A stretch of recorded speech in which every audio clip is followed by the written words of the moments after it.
Because of Winn-Dixie Chapter 16. Litmus W. Block was just a boy when the firing on Fort Sumner occurred, Miss Franny Block said as she started in on one of her stories. Fort Sumner? I asked. It was the firing on Fort Sumner that started the war, said Amanda. Okay, I said. I shrugged. Well, Litmus was 14 years old. He was strong and big, but he was yet still just a boy. His daddy, Artley W. Block, had already enlisted, and Litmus told his mama that he could not stand by and let the South get beat, and so he went to fight, too. Miss Franny looked around the library, and then she whispered, Men and boys always want to fight. They are always looking for a reason to go to war. It is the saddest thing. They have this abiding notion that war is fun, and no history lesson will convince them differently. Anyway, Litmus went and enlisted. He lied about his age. Yes, ma'am, like I said, he was a big boy. And the army took him, and Litmus went off to war. Just like that, left behind his mother and his 3 sisters. He went off to be a hero. But he soon found out the truth. Miss Franny closed her eyes and shook her head. What truth? I asked her. Why, that war is hell. Miss Franny said with her eyes still closed, pure hell. Hell is a cuss word, said Amanda. I stole a look at her. Her face was pinched up even more than usual. War, said Miss Franny with her eyes still closed, should be a cuss word too. She shook her head and opened her eyes. She pointed at me, and then she pointed at Amanda. Neither of you can imagine. No, ma'am. Amanda and me said at exactly the same time.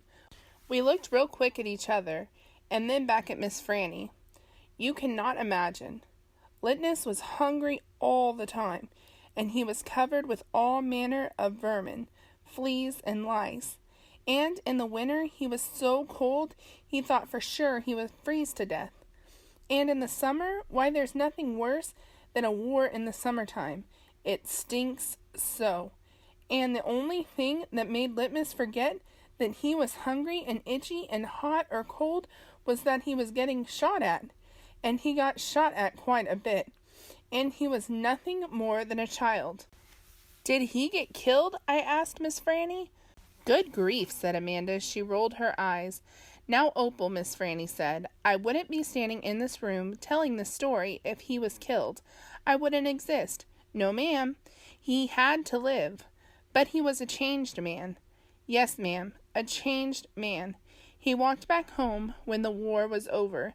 He walked from Virginia all the way back to Georgia. He didn't have a horse. Nobody had a horse except for the Yankees. He walked, and when he got home, there was no home there. Where was it? I asked her. I didn't care if Amanda thought I was stupid. I wanted to know. Why? Miss Franny shouted out, so loud that Winn-Dixie and Amanda Wilkinson and me all jumped. The Yankees burned it. Yes, ma'am, burned it to the ground. What about his sisters? Asked Amanda. She moved around the desk and came up and sat on the floor. She looked up at Miss Franny. What happened to them? Dead. Dead of typhoid fever. Oh, no, Amanda said in a real soft voice. And his mama? I whispered. Dead, too. And his father? Amanda asked. What happened to him? He died on the battlefield. Litmus was an orphan? I asked. Yes, ma'am, said Miss Franny Block. Litmus was an orphan. This is a sad story, I told Miss Franny. It sure is, said Amanda. I was amazed that she was agreeing with me about something. I am not done yet, Miss Franny said. When Dixie started to snore, I nudged him with my foot to try to make him quit. I wanted to hear the rest of the story. It was so important to me to hear how Litmus survived after losing everything he loved.